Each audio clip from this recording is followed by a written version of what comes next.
Praise the lord అండి. మహాగణుడు, మహోన్నతుడు, సర్వాధికారి, కృపాసత్య సంపూర్ణుడైనటువంటి యేసుక్రీస్తు వారి అతి శ్రేష్టమైన నామంలో మీ అందరికీ నిండు హృదయపూర్వకమైనటువంటి వందనాలు. లేఖన భాగంలో నుంచి ఒక మాటను మనం చదువుకుని ప్రార్థనాపూర్వకంగా ముందుకు కొనసాగుదాం. మత్తయి సువార్త 6వ అధ్యాయము 22వ వాక్యం. దేహమునకు దీపము కన్నే గనుక నీ కన్ను తేటగా ఉండిన ఎడల నీ దేహమంతయు వెలుగుమయమై ఉండును. చిన్న ప్రార్థన. పరిశుద్ధుడు అయిన తండ్రి, సర్వాధికారి, మీకు స్తోత్రాలు. యొక్క సమయంలో నీ మాటలు మేము ధ్యానిస్తూ ఉండగా మాకును కావలసినటువంటి మా హృదయాలను వెలిగించేటటువంటి, మా దేహమును మా భక్తి జీవితాలను వెలిగించేటటువంటి విధంగా మా కన్నులు మేము ఏ విధంగా ఉంచుకోవాలో నీవే మాట్లాడమని ప్రార్థిస్తున్నాం. మీ పక్షంగా మీ బోరగా వినియోగించుకోమని నాయన, మీ తలంపుతో మీ ఉద్దేశం మీరు కోరుకున్నటువంటి విధంగా మీ మాటను వెల్లడి చేయుటకు నీ పాత్రగా నేను మీ హస్తాలకు అప్పగించుకుంటున్నాను. నన్ను నీ శిలువ చాటున మరుగుపరచండి. ఈ సమయం మాకు ఆశీర్వాదకరంగా ఉండటానికి సహాయమును దయచేయమని ప్రార్థిస్తూ యేసయ్య ఉన్నతమైన నామమున ప్రార్థించి అడిగి వేడుకను పొందుకుని నాము తండ్రి, ఆమేన్. ప్రైజ్ ది లార్డ్ అండి. లేఖనంలో చదవబడినట్లుగా మత్తయి సువార్త 6వ అధ్యాయం 22వ వాక్యంలో మన దేహానికి దీపము కన్నే అని చెప్పి లేఖనము సెలవిస్తూ వస్తుంది. కాబట్టి మన ఆ కన్ను మంచిగా ఉంటే ఈ లోకంలో చాలా రకాలటువంటి కన్ను లేకపోతే కన్ను దృష్టిని మనం చూడగలుగుతూ ఉంటాం. చెప్పేటటువంటి మాటలు ఏంటంటే వీరి దృష్టి మంచిగా ఉండదు అనేటటువంటి వారిని కూడా కొంతమందిని చూస్తూ వస్తూ ఉంటాం. చెడు చూపు కలిగినటువంటి వారు అసూయతో, లేకపోతే మత్సరముతో, ఢమ్మముతో, లేకపోతే అటు ఇటు చూసేటటువంటి. అందుకని సామెతల గ్రంథంలో నీ కన్ను అటు ఇటు కాక తిన్నగా చూడాలి అన్న మాటను కూడా మనం చూస్తూ వస్తుంటాం. కింద చూపులు చూసేటటువంటి వారు, ప్రక్క చూపులు చూసేటటువంటి వారు అంత మాత్రమే కాదు, కానీ మనం చూసినట్లయితే పాపముతో నింపబడినటువంటి కన్నులు మనకు కనబడుతూ వస్తుంటాయి. ఈ విధంగా లేఖనంలో చాలా రకాలుగా మనము చూడగలుగుతూ వస్తుంటాం. అయితే దేవుని వాక్యంలో ఒక భక్తురాలు తన మనోనేత్రములతో దేవుని ఏ విధంగా చూసిందో మనం చూస్తూ వద్దాం. బైబిల్ గ్రంథంలో మనము చూసినట్లయితే అపోస్తలుడైన పౌలు భక్తుని జీవితంలో ఆయన యేసుక్రీస్తు ప్రభువారు దర్శించినప్పుడు, దమస్కు మార్గంలో ఆయన దర్శించినప్పుడు అననీయ ప్రవక్త ఆయన దగ్గరకు వెళ్ళి ప్రార్థన చేయడానికి ఆయన మార్గంలో ఉన్నటువంటి ఆ యొక్క ఇంటికి వెళ్ళి ప్రార్థన చేస్తూ వచ్చినప్పుడు అతని కన్నుల నుండి పొరలు రాలిపడెను అన్న మాటను మనం చూస్తుంటాం. ఆ పొరలు గురించి మనం ఆలోచన చేసేటటువంటి విషయం ఏంటంటే, చాలా మంది భక్తులు చెప్పేటటువంటి విషయం ఏంటంటే అవి పాపము, దేవునికి అవిధేయకరముగా జీవించి దేవునికి అంతకు ముందు కాలంలో ఎన్ని దేవుని బిడ్డలను శ్రమపరుస్తూ వచ్చారు, వాటన్నిటి నుంచి ఆయన విడుదల పొందుకున్నారు, దేవుని చూసేటటువంటి కన్నులతో నింపబడ్డారు అన్న మాటను మనం చూస్తూ వస్తుంటాం.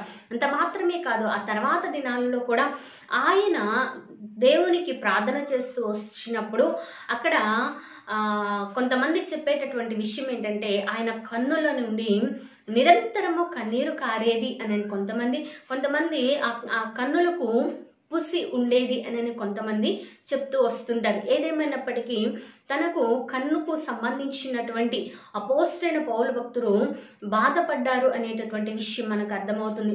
దాని గురించి యేసుక్రీస్తు ప్రభు అని తండ్రి అయినటువంటి దేవుని పరిశుద్ధాత్మ ప్రేరేపణతో ఆయన పాదాలు పట్టుకుని గోజాడుతూ వస్తున్నటువంటి సందర్భంలో దేవాది దేవుడు చెప్పినటువంటి మాట ఏంటంటే, నా కృప నీకు చాలును, నీ బలహీనత యందు నా కృప పరిపూర్ణమవుతుంది అని చెప్పి లేఖనముతో మాట్లాడుతూ బలహీనతలోని ఆయన బలపరిచినటువంటి వారిగా ఉండటాన్ని మనము చూస్తూ వస్తున్నాం. ఈ లోకంలో మనము దేవుని వైపు చూస్తూ వస్తున్నప్పుడు మన బలహీనతల్లో కూడా మనం బలాన్ని పొందుకునేటటువంటి వారిగా ఉంటాం. అయితే అక్కడ చూసినట్లయితే పాత జీవితంలో తను పాపమును విడిచిపెట్టినటువంటి విధంగా దేవుని కోసం ఆ తర్వాత దినాల్లో తను ఒక పరీక్ష చేత శోధించబడినప్పటికీ కూడా తన కన్నులు దేవునినే చూచినయని, దేవునినే ఆశ్రయించినయని, దేవుని మాటకు లోబడినయని, ఆ శ్రమలో కూడా దేవుని స్తుతించినయని చెప్పి మనం లేఖనం ద్వారా అర్థం చేసుకునవచ్చు. అంత మాత్రమే కాదు, బైబిల్ గ్రంథంలో ఎంతో కృపను, ధన్యతను, ఆశీర్వాదాన్ని, ఉన్నతమైనటువంటి స్థితిని ఇచ్చినటువంటి వారి జీవితాల్లో వారు కన్ను చూడకూడనివి చూసి వారి జీవితాలను పతనము చేసుకున్నట్లు, మరి కొంతమంది జీవితాల్లో మనం చూసినట్లయితే ఉన్న ఆశీర్వాదాన్ని కోల్పోయినట్లు, మరికొంతమంది జీవితంలో శిక్షకు కారకులుగా నిలవబడినట్లు మనం చూస్తూ వస్తున్నాం.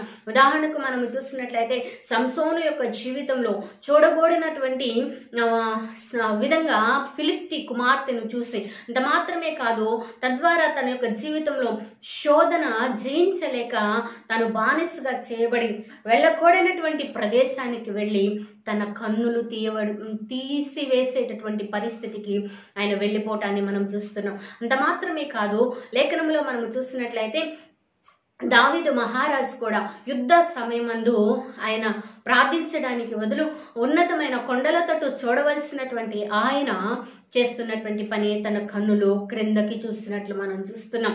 అలాగే తద్వారా తన యొక్క జీవితంలో పాపానికి అవకాశం ఇచ్చినట్లు, ఆ తర్వాత ఆ పాపానికి 7 తన యొక్క సంతానము తను చెప్పినటువంటి తీర్పును బట్టే ఆ శిక్షను పొందుకున్నట్లు కూడా మనము చూస్తున్నాం. కాబట్టి మన దేహానికి, మన భక్తి జీవితానికి, మన విశ్వాస జీవితానికి, మన యాత్ర ప్రయాణంలో చాలా ప్రాముఖ్యమైనది ఏంటి అంటే కన్ను. ఆ కన్నును మనము ఏ విధంగా ఉపయోగించుకుంటున్నాం?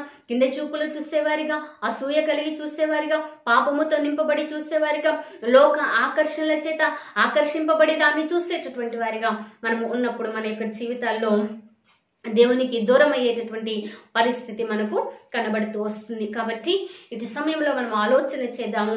శారీరకంగా ఈమె యొక్క కళ్ళు జబ్బు కన్నులు అని చెప్పి లేఖనంలో రాయబడింది. ఈమె ఎవరు అనంటే మనకు చాలా సుపరిచితమైన వ్యక్తి. దేవాది దేవుడు కూడా వీరి తల్లిదండ్రుల గురించి అబ్రహాము దేవుడను, ఇస్సాకు దేవుడను, యాకోబు దేవుడను అని చెప్పి చెప్పుకొనడానికి ఇష్టపడినటువంటి పితరుల గురించి, భర్తను గురించి ఎంతగానో లేఖనంలో మనము చూస్తూ వస్తుంటాం. అటువంటి యాకోబు దేవునికి, యాకోబు భక్తునికి భార్యగా చేయబడినటువంటి లేయా, ఈమె జబ్బు కన్నులు కలది అని చెప్పి లేఖనము సెలవిస్తున్నది. అయితే ఆ జబ్బు కన్నులను బట్టి ఒక రకంగా చెప్పాలి అంటే యాకోబు భక్తుడు కూడా తన్ని అంతగా ప్రేమించలేదనే చెప్పవచ్చు. అలాగే తల్లిదండ్రులు, అలాగే తోడబుట్టినటువంటి వారు కూడా చాలా మాటలు అని ఉండవచ్చు, లేఖనంలో లేకపోవచ్చు. కానీ కొంత లోపము ఏ మనిషిలోనైనా ఉంటే మనుషుల స్వభావం ఏంటంటే వారికి ఉన్న లోటును, వారికి ఉన్న లోపమును, వారికి ఉన్నటువంటి ఇబ్బందిని, వారికి ఉన్నటువంటి ఆ బలహీనతను ఎత్తి చూపేటటువంటి మనుష్యుల మధ్య మనము ఉంటూ వస్తున్నాం. మీరు ఇది ఆ లోపాన్ని ఎత్తిపుచ్చినప్పుడు వారు మానసికంగా కృంగిపోతూ వస్తుంటారు. అందుకనేనేమో ఒకవేళ చిన్న కుమార్తె అయినటువంటి రాహేలుకు వివాహము చేయబడితే పెద్ద కుమార్తెకు వివాహము అవ్వదు అని చెప్పి రహస్యముగా ఈమె యొక్క ఇష్టం కూడా అడిగి ఉండకపోవచ్చు, రహస్యముగా వివాహము చేశారు అనేటటువంటిది మనము చూడగలుగుతూ వస్తుంటాం. అయితే ఆమెను ప్రేమించలేదు, కానీ ఇంకా రాహేలు కోసం అని చెప్పి 7 సంవత్సరాలు ఎందుకు ఆయన ఆ విధంగా చేశారండి అంటే ఆయన కూడా మొట్టమొదటిగా రాహేలును చూసినప్పుడు తన మనసు పారేసుకున్నారు అనేటటువంటి విషయము మనకు అర్థమవుతూ వస్తున్నది. తద్వారా తను బానిసగా చేయబడినటువంటి పరిస్థితి, తన మామకు అలుసైపోయినటువంటి పరిస్థితి యాకోబు భక్తుని జీవితంలో, అలాగే భార్యకు అలుసైపోయినటువంటి పరిస్థితులను మనం చూస్తున్నాం. అంత మాత్రమే కాదు, తను ఆ ఊడిగము చేసుకుంటూ దాదాపుగా 21 సంవత్సరాలు అదే ప్రదేశంలో ఉండటాన్ని మనము చూస్తూ వస్తున్నాం. మన కన్నులు దేన్ని ఆశిస్తూ వస్తున్నాయో, కొన్ని విషయాలు మనము దేవుని వాక్యానికి విరుద్ధంగా ఆశించినప్పుడు మన యొక్క జీవితంలో శ్రమను, బాధను, కష్టాన్ని మన చేజేతులారా మనమే తెచ్చుకుంటాము అనేటటువంటి విషయం మనకు అర్థమవుతున్నది. ఇప్పుడు ప్రత్యేకమైనటువంటి విషయం ఏంటంటే శారీరకంగా జబ్బు కళ్ళు కలిగినదే, కానీ ఆమె మనోనేత్రములతో దేవుని ఎరగనటి వంటి ఆమె కదండి.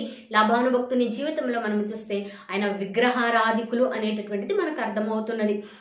యాకోబు భక్తుడు తన భార్యను, పిల్లలను అందరినీ తీసుకుని తన తండ్రి ఇంటికి ప్రయాణమై వెళ్ళినప్పుడు ఈ యొక్క రాహేలు తన ఇంటికి సంబంధించినటువంటి విగ్రహములను తన దగ్గర ఉంచుకుంది అన్న మాటను లేఖనంలో మనం చూస్తూ వస్తుంటాం. ఆమె అన్యురాలుగా ఉన్నప్పటికీ కూడా భర్త యొక్క దేవుణ్ణి ఆరాధించినటువంటిదిగా, భర్త యొక్క దేవుడు నిజమైన దేవుడు అని చెప్పి వాక్యములో ఉన్నటువంటి రహస్యమైనటువంటి కార్యాలను ఆమె చూడటానికి తన కన్నులు తెరిచినటువంటి వ్యక్తిగా మనకు కనబడుతూ వస్తున్నది. మొట్టమొదట మనము చూసినట్లయితే ఈమె తనకు కుమారుడు కలిగినప్పుడు మొట్టమొదటి కుమారుని పేరును మనము చూస్తే రూబేను. ఈ పేరుకు అర్థము ఏంటంటే దేవుడు నా శ్రమ చూచాడు, అలాగే నా భర్త నన్ను ప్రేమిస్తాడేమో అన్న మాటను కూడా మనము చూడగలుగుతూ వస్తూ ఉంటాం.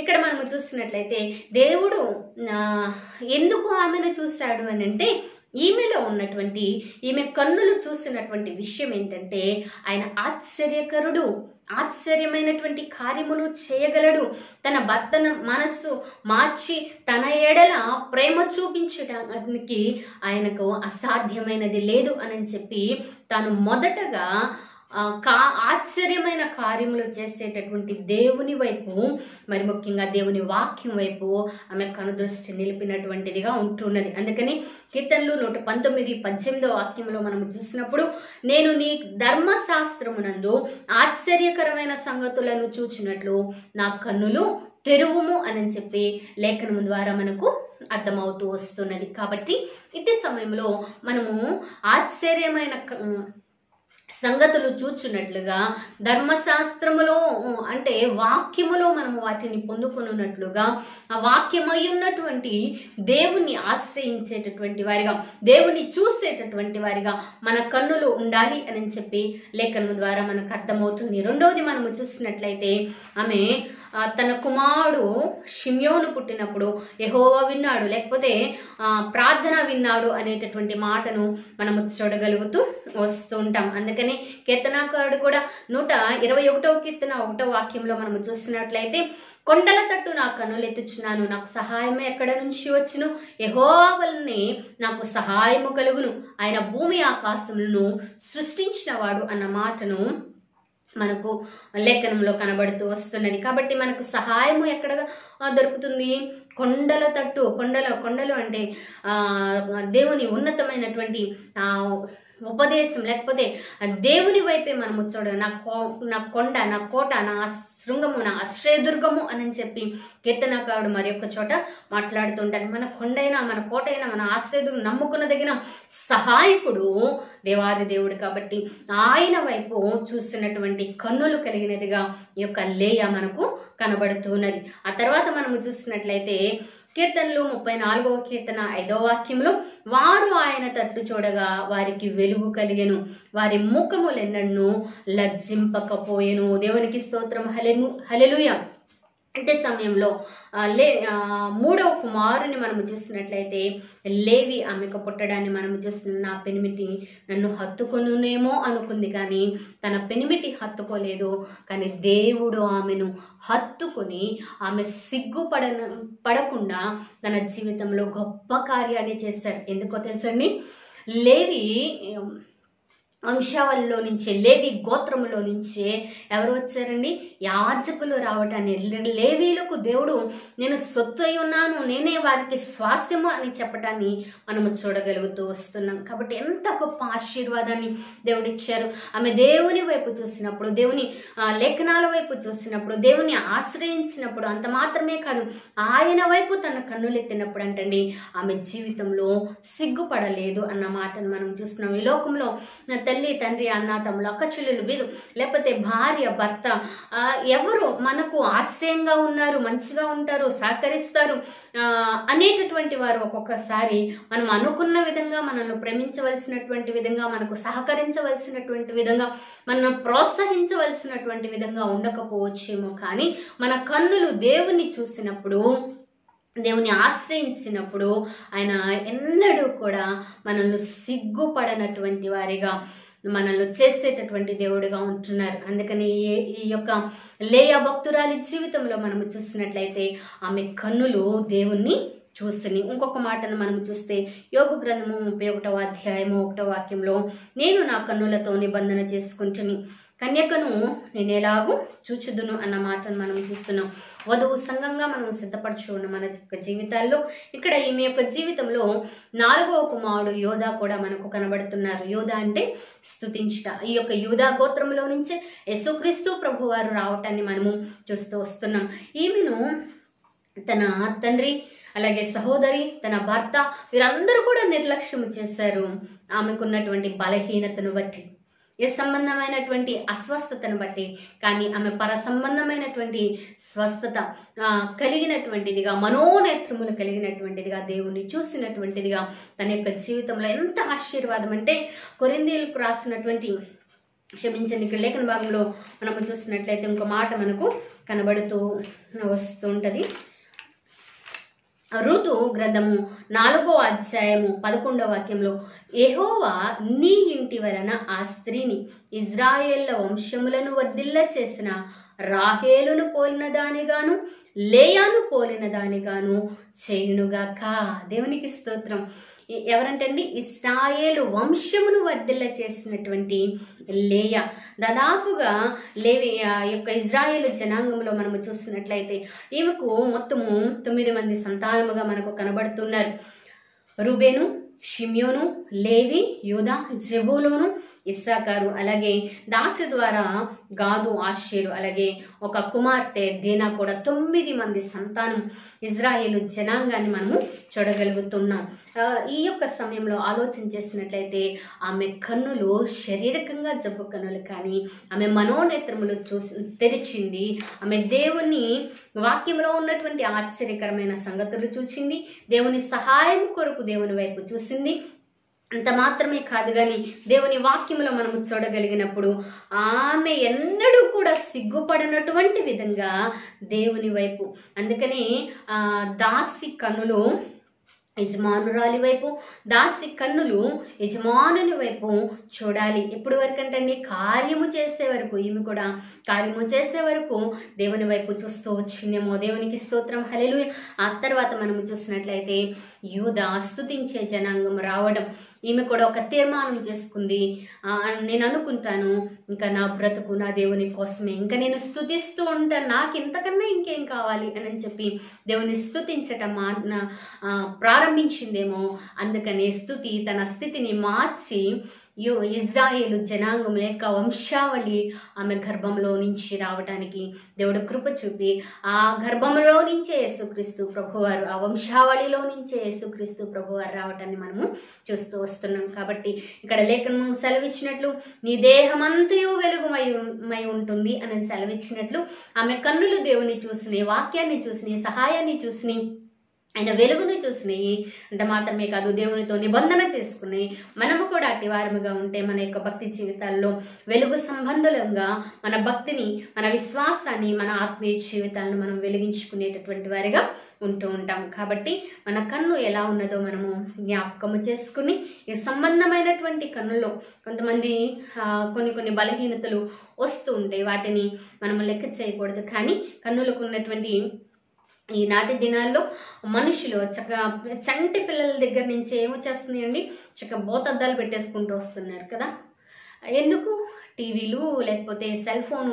చిన్న పిల్లలు ఎక్కడ దాకండి, మా బాబు కూడా ఆ సెల్ ఫోన్ లాక్కుంటే ఏడ్చేసేటటువంటి పరిస్థితి. చిన్న పిల్లలు కూడా టీవీలకి, సెల్ ఫోన్స్కి, జార్జెట్స్కి ఎంతగానో ఆకర్షితులైపోతూ రావటాన్ని మనం చూస్తున్నాం. కాబట్టి చిన్న వయసు నుంచి కళ్ళజోడు రావడం, మానసిక వ్యాధులు రావడం, లేకపోతే వాళ్ళ మైండ్ మెచ్యూరిటీ లేకుండా పోవడం, కాన్సన్ట్రేషన్ లేకుండా పోవడం. అంత మాత్రమే కదా, మనం ఏం చూస్తామో వాటికి మనం బానిసలైపోయి ఆ మైండ్లో నుంచి బయటకు వచ్చి దేవుని మీద, దేవుని వాక్యం మీద, దేవుని సహవాసం మీద దృష్టి ఉంచలేనటువంటి దానికన్నా ఇదే బాగుంది అనేటటువంటి మైండ్లోకి వెళ్ళిపోయి వెలుగు సంబంధులుగా ఉండవలసినటువంటి మనము అపవాదికి బానిసలుగా మార్చబడుతున్నామేమో అని చెప్పి మనము జ్ఞాపకము చేసుకోవాలి. కాబట్టి ఇట్టి సమయంలో మనం వాక్యాన్ని జ్ఞాపకము చేసుకుని మనము ఏ విధంగా ఉన్నాం, మన కన్నులు ఏమి చూస్తున్నాయి, మన కన్నులు ఆయన వాక్యంలో ఉన్న ఆశ్చర్యకరమైన సంగతులు చూచినట్లు,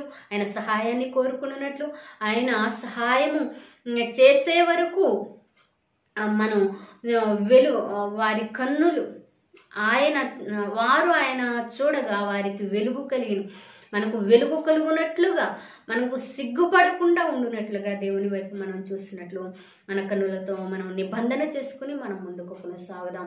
అట్టి విధంగా మన యొక్క భక్తి జీవితాల్లో మనోనేత్రములు తెరవబడి దేవునికి మహిమార్థం మనం జీవిద్దాం. అందుకని కొరింథీయులకు రాసినటువంటి 2వ పత్రిక 4:4 మనం చూస్తాం, దేవుని స్వరూపి అయిన క్రీస్తు మహిమను కనుపరుచు సువార్త ప్రకాశము వారికి ప్రకాశింపకుండా నిమిత్తము ఈ యుగ సంబంధమైనటువంటి దేవత అవిశ్వాసులైనటువంటి వారి మనోనేత్రములకు గ్రుడ్డితనము కలుగజేస్తున్నది. దేవుని ప్రేమ, దేవుడు ప్రేమాస్వరూపి అయి ఉన్నాడని వాక్యం సెలవిస్తుంది. ఆయన ప్రేమ గాని క్రీస్తు మహిమ కనుపరిచేటటువంటి స్వార్థ, ఆయన జనన మరణ పునరుద్ధానములు అంత మాత్రమే కాదు, ఆరోహణ అవరోహణ మరలా 2వ రాకడ గురించి కూడా తెలియపరిచేటటువంటి ఈ స్వార్థ గురించి అంటండి తెలియబడకుండా, వినకుండా, లేకపోతే దాన్ని పట్టించుకోకుండా, దాన్ని మనం స్మరణ చేయకుండా, మనన చేయకుండా, దాని ప్రకారము జీవించకుండా ఉండేటట్లుగా, దాన్ని గ్రహింపకుండా ఉండేటట్లుగా మన మనోనేత్రములకు గుడ్డితనము కలుగజేస్తుంది అపవాది అనేటటువంటి మాటను మనం చూస్తున్నాం. కాబట్టి వీటి నుంచి మనం జయం పొందుకోవాలి అని అంటే, మనం మనోనేత్రములు తెరవాలి అంటే దేవుని వైపు మనం చూద్దాం. ఆ విధంగా చూసింది తను ఇజ్రాయేల్ వంశావళిని వర్ధిల్లింప చేసినదిగా, యేసుక్రీస్తు ప్రభువారి వంశావళిలో ఆ పేరు లేకపోయినా ఆ వంశావళికి సంబంధించి గోత్రంలో ఆమె పేరును మనము చూడగలుగుతూ వస్తుంటాం. అంటే ఆశీర్వాదకరమైనటువంటి స్థితిలోనికి మన పేర్లు జీవగ్రంథంలో ఉండినట్లుగా మన ఎడల దేవుడు కార్యమును జరిగించే విధంగా, మనము వెలిగించబడేటటువంటి విధంగా, మన మనోనేత్రములు తెరవబడేటటువంటి విధంగా దేవుని వైపు చూద్దాం. అట్టి కృపను ఈ మాటలు వీక్షిస్తున్న మనందరికీ కూడా దేవాది దేవుడు అనుగ్రహించునుగాక. ఆమేన్. చిన్న ప్రార్థన చేసుకుందామండి. పరిశుద్ధుడు అయిన తండ్రి, మహాగరుడ, మీకు స్తోత్రాలు. విత్తబడినటువంటి మాటలు మా హృదయంలో నీరు కట్టి ఫలింపచేయండి. అటు ప్రకారం జీవించడానికి మీరే మమ్మల్ని బలపరిచి నడిపించమని ప్రార్థిస్తున్నాం. మమ్మల్ని బలపరచు అని మేము సమస్తమును చేయగలమని వాక్యం సెలవిస్తుండగా మీరు మమ్మల్ని బలపరచండి. మమ్మల్ని మేము మీ హస్తాలకు అప్పగించుకుని ఈ మాటలు వీక్షిస్తున్నటువంటి వారిలో ఎవరికైనా తండ్రి బలహీనత, అనారోగ్యముతో బాధపడుచుంటే మీరు స్వస్థపరచండి. రుణాలతో బాధపడుచుంటే మీరు విడుదల దయచేయండి. ఆర్థిక సంబంధమైనటువంటి ఒత్తిళ్ల నుంచి, అలాగే మానసిక సంబంధమైనటువంటి ఒత్తిళ్ల నుంచి మీరు విడుదల దయచేయమని ప్రార్థిస్తున్నాం. ప్రతి ఒక్కరి జీవితాల్లో, వివాహాల్లో, సంతానం విషయంలో, అలాగే జాబ్స్ విషయంలో నా తండ్రి స్తోత్రాలు అయ్యా. నాయన చంటి బిడ్డల చుట్టూ, అలాగే నాన్న తండ్రి లేని వారి పక్షంగా కూడా మీరు రాజ్యమాడమని, అలాగే నా తండ్రి ఒంటరి మహిళల చుట్టూ కూడా నీ కాపుదల సంరక్షణ మీరు అనుగ్రహించమని, చంటి బిడ్డలు మొదలుకుని వృద్ధుల వరకు మీ హస్తాలకు అప్పగించుకుంటూ మీరు చాలిన దేవుడుగా మీ ఉన్నతమైనటువంటి కార్యములు ప్రతి ఒక్కరి పక్షంగా జరిగించమని ప్రార్థిస్తూ మమ్మల్ని మేము తగ్గించుకుంటూ మీ నామాన్ని హెచ్చిస్తూ యేసే ఉన్నతమైన నామమున ప్రార్థించి అడిగి వేడుకను పొందుకునే నాము తండ్రి. Amen. Praise the Lord. May God bless you.